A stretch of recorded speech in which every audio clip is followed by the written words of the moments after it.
தெரியுமா? இன்றைய முட்டாள்தனம் நாளை அறிவாளித்தனம், நாளை அறிவாளித்தனம் இன்றைய முட்டாள்தனம்.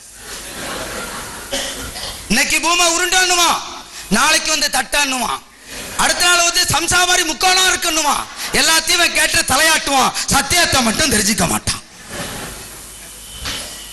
அல்லேலூயா, கர்த்தருக்கு ஸ்தோத்திரம். இன்னும் பாப்பா ஆழமா இருக்கு. நான் என்னன்னா ரொம்ப உங்களை கொண்டு ஆழத்துல தள்ளி தூக்குறது கடினம். அல்லேலூயா, பாப்போம். ஸ்தோத்திரம். என்ன கர்த்தருடைய இந்த சத்தியங்கள் எப்படி இருக்கு பாப்போமா வேணாமா? இந்த அந்த சைடுல சத்தமே வரல.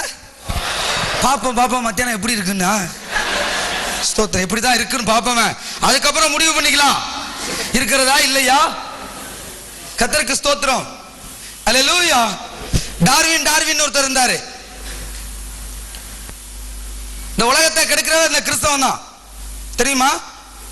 டார்வின் ஒருத்தர் இருந்தாரு தெரியுமா? அவர் என்ன செஞ்சிருக்காரு? குரங்குல இருந்துதான் மனுஷன் வந்தான்னு சொல்லிருக்காரு. ஒருவேளை நான் நினைக்கிறேன் அவர் சொன்னது ரைட். ஏன்னா அவர் அடிக்கடி கண்ணாடி பாப்பாரு போல இருக்கு. அதனால அவர் என்ன பண்ணிட்டாரு, எழுதி விட்டாரு தன்னை குறித்து. அப்ப எல்லாம் டிஸ்கவரி சேனல் இல்ல, அதை பார்த்திருந்தா டார்வின் எழுதியிருக்க மாட்டாரு. ஏன்னா குரங்குல கிட்டத்தட்ட 82 வகை குரங்கு இருக்கு. இந்த குரங்குல இருந்து அணில் வந்துச்சு எழுதிடலாம், இந்த குரங்குல இருந்து சிங்கம் வந்துருச்சு எழுதலாம். அவர் எழுதின ஒரு அறிவாளி. இந்த இன்னைக்கு அவனே அந்த ஆளே எழுதி விட்டு போயிட்டான். நான் சொன்னது தப்பு, அந்த புக்கை வெளியிடாதன்னு செத்து போயிட்டான் டார்வின். ஸ்தோத்திரம். அவர் கிறிஸ்தவர்கள் என்ன பண்ணாரு, எதுல இருந்து வந்துச்சான்? யா குரங்குல இருந்து மனுஷன் வந்தான். எவ்வளவு தவறு. மனுஷன் குரங்கு குட்டி போடுறான், அது வேற. ஒரு இடத்துல இருக்காது, சபையில அங்கே இருந்தாங்க தாவும் தவாறு மைக்க கூட்டிட்டு ஓட, அது வேற. அதை சொல்லல.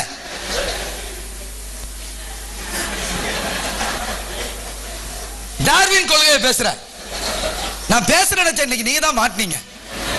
கர்த்தருக்கு ஸ்தோத்திரம். அவர் எழுதினாரு மனிதன் எதுல தான் வந்தானா, குரங்குல இருந்தா வந்தானா அப்படி எழுதினாரு.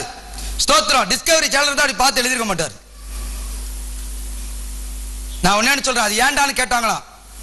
எப்படி நீ சொல்றேன்னு?